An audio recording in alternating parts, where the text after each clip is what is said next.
Hello guys, अक्सर ये सवाल पूछा जाता है कि डॉक्टर्स बच्चों को फीडिंग बोतल लेने से क्यों मना करते हैं। इसकी सबसे मेन रीज़न ये है कि अक्सर पेरेंट्स ये नहीं जानते कि बोतल को अच्छी तरह क्लीन कैसे किया जाए और इसी चक्कर में वो अपने बच्चों को अनक्लीन बोतल दे देते हैं, जिसकी वजह से उनको स्टमक इन्फेक्शंस और काफ़ी तरह के इन्फेक्शंस हो सकते हैं।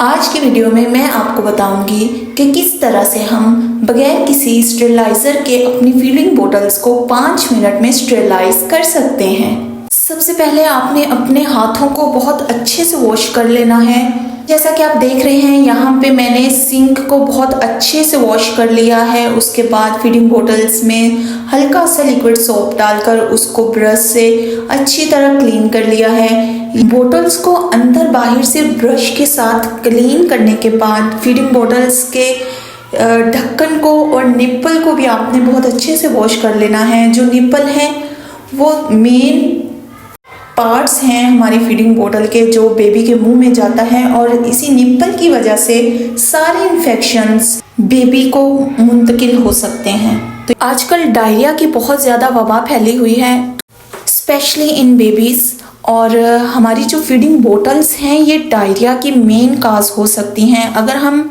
अनक्लीन बोतल अपने बच्चों को देंगे तो इससे उनको डायरिया होने के चांसेस बहुत बढ़ जाते हैं। अच्छा जी, यहाँ पे हमने फीडिंग बोतल्स को अच्छे से वॉश कर लिया है। अब हमने क्या करना है कि इसके सब पार्ट्स को अलग कर लेना है, मतलब इसके ढक्कन से हमने इस तरह से निप्पल्स को अलग कर लेना है ताकि ये अच्छे से स्टेरिलाइज हो सकें। अब हमने एक पैन में पानी लेना है और इसमें सारी बोतल्स को डालकर इसे चूल्हे पे रख देना है और इस पानी को हमने तकरीबन 5 से 10 मिनट तक बॉयल होने देना है। इस तरह करने से बॉइलिंग से फीडिंग बोतल्स के अंदर जितने जर्म्स होंगे वो सारे ख़त्म हो जाएंगे और हमारी जो बोतल्स हैं वो स्टेरिलाइज हो जाएंगी। हमें स्टेरिलाइज़र लेने की बिल्कुल भी ज़रूरत नहीं है, क्योंकि हम घर पर रहकर बहुत आसानी से सिर्फ 5 मिनट में अपनी बोतल्स को स्टेरिलाइज कर सकते हैं। तो जैसा कि आप देख सकते हैं, यहाँ पे पानी बॉयल होना शुरू हो गया है और बोतल्स अच्छे से बॉयल हो गई हैं। बोतल्स बॉयल होने के बाद हमने बहुत एहतियात के साथ किसी स्पैचुला से इन फीडिंग बोतल्स को पानी के अंदर से बाहर निकाल लेना है।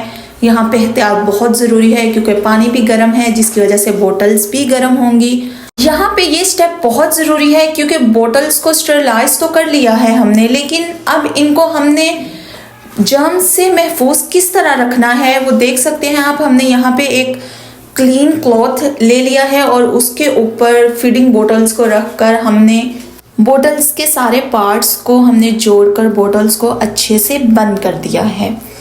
अब हमने इन बोतल्स को सेफ कहाँ करना है जहाँ पे हम इन्हें जर्म्स से बचा सकें। ये देखें, यहाँ पे मैंने एक दराज लिया है और उसके अंदर एक उसी तरह का साफ क्लॉथ बिछा लिया है और इस ड्रॉ में मैं अपनी सारी फीडिंग बोतल्स को सेव करती हूँ। और जब मैंने यूज़ करना होता है तो यहाँ से एक बोतल लेती हूँ और उसके बाद बेबी को उसमें दूध डालकर दे देती हूँ। आपके लिए ये वीडियो हेल्पफुल रही होगी। Thank you for watching. Have a nice day.